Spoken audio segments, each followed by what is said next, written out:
Dan terjadilah di Ikonium, Paulus dan Barnabas masuk bersama ke sinagoge orang Yahudi dan berbicara sedemikian rupa sehingga sejumlah besar orang, baik orang Yahudi maupun orang Yunani menjadi percaya. Namun orang-orang Yahudi yang tidak percaya menghasut orang-orang bukan Yahudi dan meracuni pikiran mereka melawan orang-orang percaya.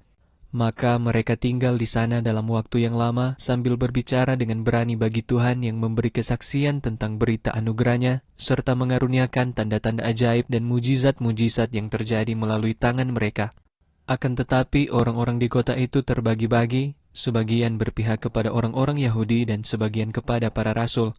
Ketika suatu usaha dibuat baik oleh orang-orang bukan Yahudi maupun orang-orang Yahudi dengan para pemimpin mereka untuk menganiaya dan melempari para rasul dengan batu, Paulus dan Barnabas mengetahuinya dan melarikan diri ke Listra dan Derbe, kota-kota di Likaonia dan ke wilayah di sekitarnya. Dan di sana mereka terus memberitakan Injil. Di Listra ada seseorang sedang duduk yang lemah kakinya, lumpuh dari kandungan ibunya dan belum pernah berjalan. Orang itu sedang mendengarkan Paulus ketika ia sedang berbicara. Setelah Paulus menatapnya dan melihat bahwa orang itu memiliki iman untuk disembuhkan, Paulus berbicara dengan suara keras, "Berdirilah tegak dengan kakimu." Lalu orang itu melompat dan mulai berjalan. Ketika orang banyak melihat apa yang telah Paulus lakukan, mereka mengangkat suara mereka dengan berbicara dalam bahasa Likaonia. "Dewa-dewa telah turun ke tengah-tengah kita dan menjadi serupa dengan manusia." Orang-orang itu menyebut Barnabas sebagai Zeus dan Paulus sebagai Hermes karena ia yang memimpin pembicaraan. Imam dewa Zeus yang kuilnya berada di luar kota membawa lembu-lembu jantan dan rangkaian bunga ke pintu gerbang kota. Ia dan orang banyak itu ingin mempersembahkan kurban kepada Paulus dan Barnabas. Akan tetapi ketika Rasul Barnabas dan Rasul Paulus mendengar hal itu, mereka merobek pakaian mereka dan berlari masuk ke tengah-tengah orang banyak itu sambil berseru dan berkata, "Saudara-saudara, mengapa kamu melakukan semua hal ini?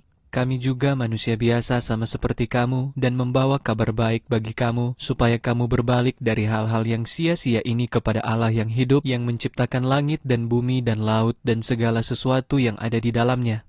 Di generasi-generasi yang lalu, ia membiarkan semua bangsa berjalan menurut jalan-jalannya sendiri. Namun, ia tidak membiarkan dirinya tanpa saksi. Sebab ia melakukan yang baik dengan memberikan kepadamu hujan dari langit dan musim-musim berbuah yang memuaskan hatimu dengan makanan dan kegembiraan. Sekalipun dengan mengatakan semua hal itu, mereka sulit menghentikan orang banyak itu agar tidak mempersembahkan kurban bagi mereka. Akan tetapi, orang-orang Yahudi datang dari Antiokhia dan Ikonium, dan setelah membujuk orang banyak itu, mereka melempari Paulus dengan batu dan menyeretnya keluar kota karena mengira bahwa Paulus sudah mati. Namun, ketika para murid mengelilingi Paulus, ia berdiri dan kembali masuk ke kota. Pada hari berikutnya, ia berangkat bersama dengan Barnabas ke Derbe.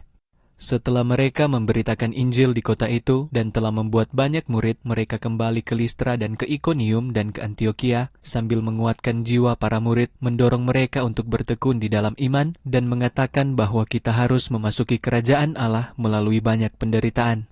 Ketika Paulus dan Barnabas menunjuk penatua-penatua bagi mereka di setiap jemaat, setelah berdoa dengan berpuasa, mereka menyerahkan para penatua itu kepada Tuhan yang kepadanya mereka telah percaya. Kemudian mereka melewati Pisidia dan sampai di Pamfilia.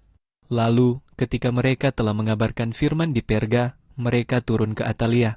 Dari sana, mereka berlayar ke Antiokhia, tempat mereka telah diserahkan kepada anugerah Allah untuk pekerjaan yang sudah mereka selesaikan.